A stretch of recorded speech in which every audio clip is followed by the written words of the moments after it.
Bonjour et bienvenue, je suis Viviane, coach de vie. Je réalise des vidéos pour, entre autres, aider, accompagner celles et ceux qui ont des troubles psychiques et pour leur entourage. Aujourd'hui, je vais parler du sevrage pour ceux qui prennent un antidépresseur.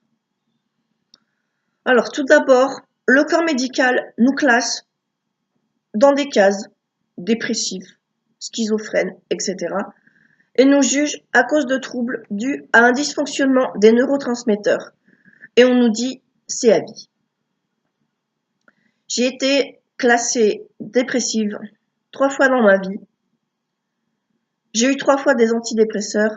Les 2 premières fois, comme le médecin ne m'avait pas dit de revenir le mois suivant pour me refaire l'ordonnance, je me suis dit que ça n'était pas si grave que ça. Et j'ai arrêté d'un seul coup l'antidépresseur sans effet de rebond. La 3e fois, c'était beaucoup plus tard, en 2010, j'ai fait une crise de paranoïa et là j'ai eu la totale. Un neuroleptique, un anxiolytique, un somnifère, un antidépresseur. L'antidépresseur, au bout de 3 mois, je l'ai arrêté progressivement. Ça s'est passé nickel, rien à redire. On en fait toute une montagne du sevrage. Alors, je ne dis pas de faire ce que j'ai fait. Chacun est libre de prendre bien sagement son traitement ou de vouloir l'arrêter progressivement. Je ne me suis personnellement jamais rentrée en mode dépressif, car pour moi, c'est un cercle vicieux et ça ne m'intéresse pas. Pour moi, quelqu'un de dépressif, ça serait quelqu'un qui n'a pas conscience qu'il a les capacités intérieures pour s'en sortir.